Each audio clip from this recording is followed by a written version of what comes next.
Mshindi wa tuzo ya Oscar Jared Leto anatuhumiwa na wanawake 9 kwa tabia isiyofaa, baadhi yao wakieleza kuwa mwenendo wa mwanamuziki na mwigizaji huyo mwenye umri wa miaka 53 ni wa kuinda watu wa kutisha na usiokubalika. Katika ripoti mpya iliyochapishwa na Airmail siku ya Jumamosi Juni 7, wanawake 9 wamejitokeza wakimtuhumu Leto kwa kuhusika katika mienendo isiyofaa kwa miaka kadhaa, ikiwemo kutongoza wasichana wa umri mdogo.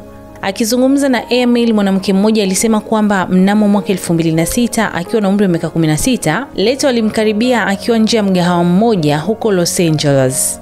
Kwa mujibu wa mwanamke huyo, Leto ambaye wakati huo alikuwa na mwigizaji Ashley Olsen aliyekuwa na umri wa miaka 19, alimshika mkono wake ghafla.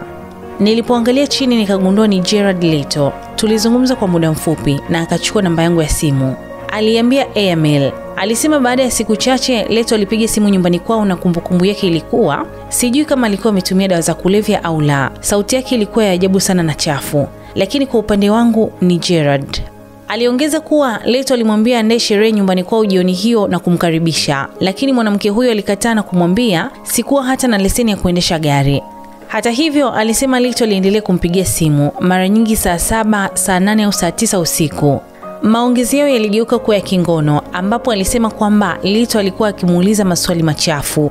Mwanamke mwingine, mwanamitindo Laura Larui, pia alisimulia tukio la aina hiyo. Alisema kwamba mwaka 2008 akiwa na umri wa miaka 16 alihudhuria hafla ya faragha huko Beverly Hills, ambapo Leto alikuwa akimkodolea macho kwa makini sana. Aliniuliza nina miaka mingapi, nikamwambia nina miaka 16.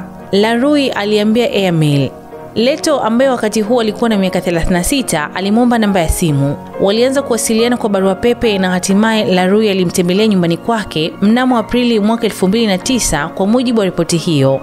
Nakumbuka alinitania muda wote nikiwa pale. Alikuwa akinichezea kimahaba, ananikaribia halafu anajitenga kama vile ni mchezo, alisema Larui. Mimi ni Bahati Limo na hii ni Simulizi na Sauti.